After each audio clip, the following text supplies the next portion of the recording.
जय श्री कृष्णा। धार्मिक व्रत कथा में आपका दिल से स्वागत है। आज हम सुन रहे हैं बड़ी सुंदर और प्यारी कथा।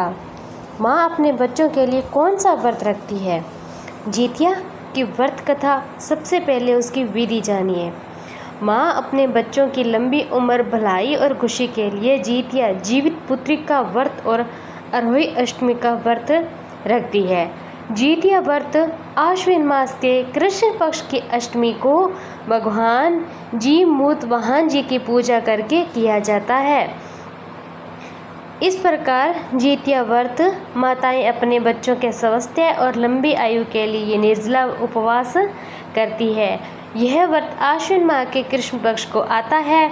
सप्तमी से लेकर नवमी तक इस व्रत को किया जाता है। इस दिन भगवान जीमूतवाहन की पूजा विशेष की जाती है। जितिया इसका व्रत का पारण कब किया जाता है। पारण में सात्विक भोजन करना चाहिए, जिसमें फल, दूध, दही, सूखे मेवे और चावल शामिल है। पारण करते समय तुलसी दल का सेवन शुभ माना जाता है। प्याज, लहसुन, मांस, मछली, अंडे, मूली, बैंगन, पत्तेदार साग जैसी तामसिक चीज़ों से परहेज करना चाहिए, क्योंकि ये अशांति और क्रोध पैदा कर सकती है। पारण के समय हमेशा सात्विक ही भोजन करना चाहिए। ताज़े फल हो, मेवे हो, आप खा सकते हो। पारण में दूध और दही का भी सेवन आप कर सकते हो। एकादशी के बाद चावल खाना बहुत शुभ माना जाता है। इसी प्रकार यह व्रत को भी संपूर्ण करता है। तुलसी व्रत खोलने के लिए तुलसी दल खाना अत्यंत ही शुभ होता है। मिठाई, हलवा, मालपुआ जैसी मिठाइयाँ भी आप खा सकते हैं, परंतु तामसिक भोजन बिल्कुल भी ना करें। प्याज, लहसुन, मांसाहार, मछली जैसा सेवन कभी नहीं करना चाहिए। किसी भी व्रत में तामसिक भोजन नहीं करना चाहिए। मसूर की दाल, इसे भी अशुद्ध माना जाता है, इसीलिए इससे भी हमें बचना चाहिए। जितिया व्रत के दिन क्या दान करना चाहिए। जितिया व्रत के दिन दान में चावल, फल, खिलौने, काले तिल, जौ आदि का दान करना बेहद ही पुण्यदायक माना जाता है। इस दान से 2 गुना पुण्य फल की प्राप्ति होती है। इसके साथ ही सभी की मनोकामनाएं भी पूर्ण होती है। जितिया व्रत का पालन कैसे करें। यह व्रत निर्जला रखा जाता है। पूरे दिन रात ना खाना, पानी न पीना। इस दिन सुबह स्नान करने के बाद व्रत विधि विधान से शुरू करना चाहिए। इसमें खास बात यह है कि इस दिन जीमूतवाहन की कुश से बनी मूर्ति की पूजा आरती करनी चाहिए। शाम को व्रत रखने वाली महिलाओं को कथा सुननी तो जरूर ही चाहिए। कथा सुने बिना ये व्रत अधूरा माना जाता। जीवित पुत्रिका की व्रत कथा। जितिया व्रत कथा। गंधर्व के राजकुमार का नाम था जीमूतवाहन था। वे बड़े उदार परोपकारी थे। जीमूतवाहन के पिता ने वृद्धावस्था में प्राण वानप्रस्थ आश्रम में जाते समय इनको राज सिंहासन पर बैठाया, किंतु इनका मन राजपाट में नहीं लगता था।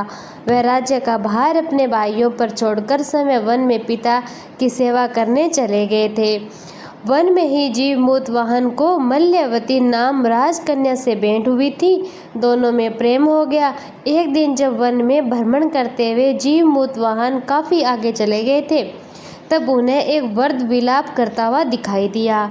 पूछने पर वृद्धा ने रोते हुए बताया, मैं नागवंश की स्त्री हूँ। मुझे एक ही पुत्र है। पक्षीराज गरुड़ के कोप से मुक्ति दिलाने के लिए नागों ने ये व्यवस्था की है। वे गरुड़ को प्रतिदिन भक्षण हेतु एक युवा नाग सौंपते हैं।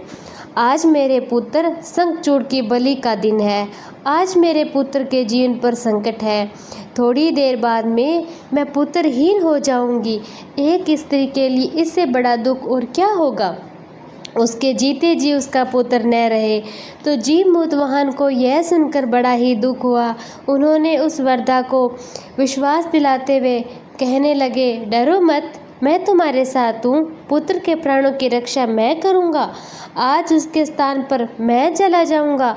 अपने आप को उसके लाल कपड़े में ढककर शिला पर मैं लेट जाऊंगा ताकि क्रूर मुझे खा ले, पर तुम्हारा पुत्र बच जाएगा।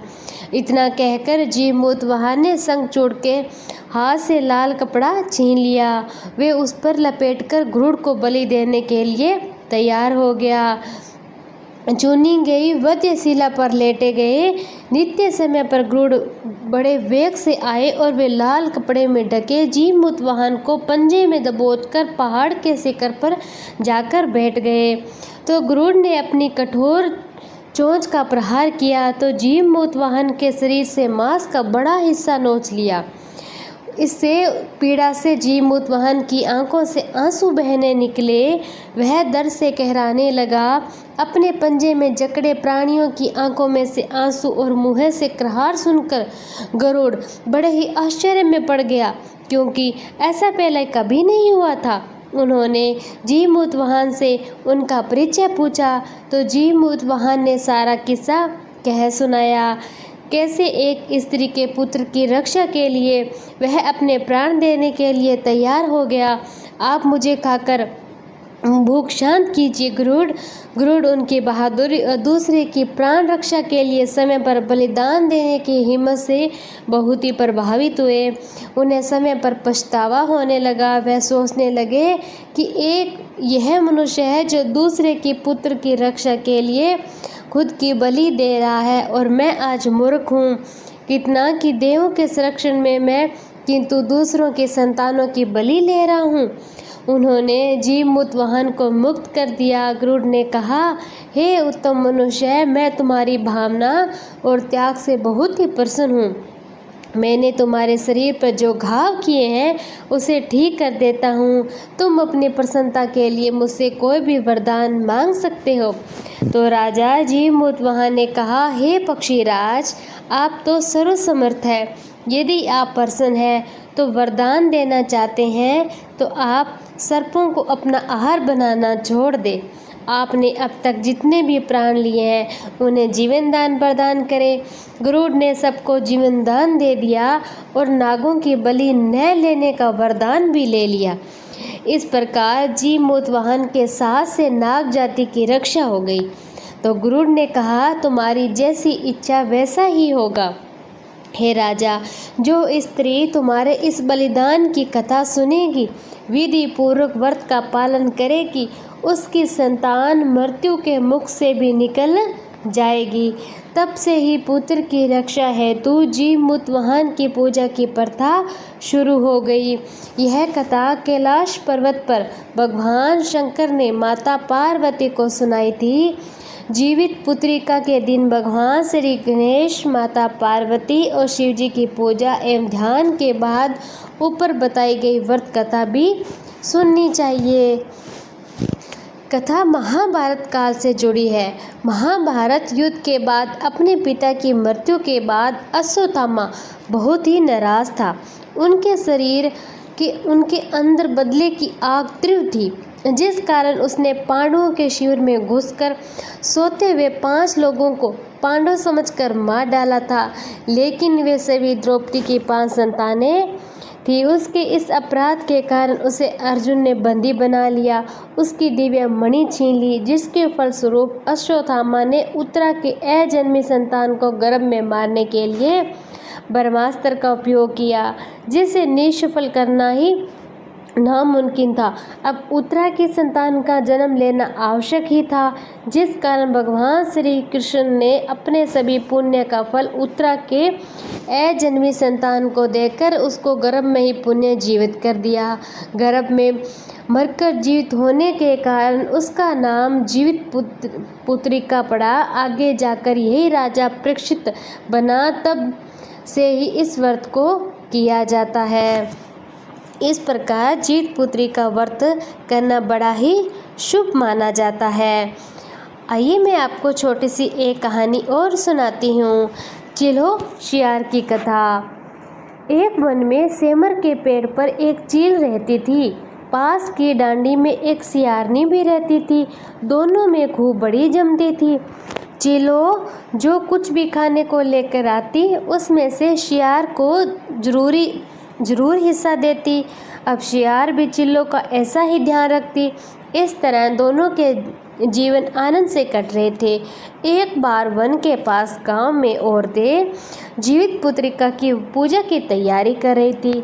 चीलों ने उसे बड़े ही ध्यान से देखा, अपनी सखी शियार को भी बताया। फिर चीलों और शियार ने तय किया कि यह व्रत हम भी दोनों करेंगे। शियार और चीलों ने जीवित पुत्रिका का व्रत रखा। बड़ी निष्ठा और लगन से दोनों दिन भर भूखे प्यासे मंगल कामना करते व्रत में रह गई। मगर रात होते होते शियार को भूख लगने लगी, प्यास लगने लगी। बर्दाश्त न हुआ तो जंगल में जाकर उसने मांस और हड्डी पेट भरकर खाया। चीलों ने हड्डी चबाने की कड़कड़ आवाज़ सुनी, पूछा ये कैसी आवाज़ है? तो शियार ने कहा, बहन भूख के मारे मेरे पेट गुड़गुड़ा रहा है, यह उसी की आवाज़ है। मगर चीलों को पता था कि शियार को खूब लताड़ा।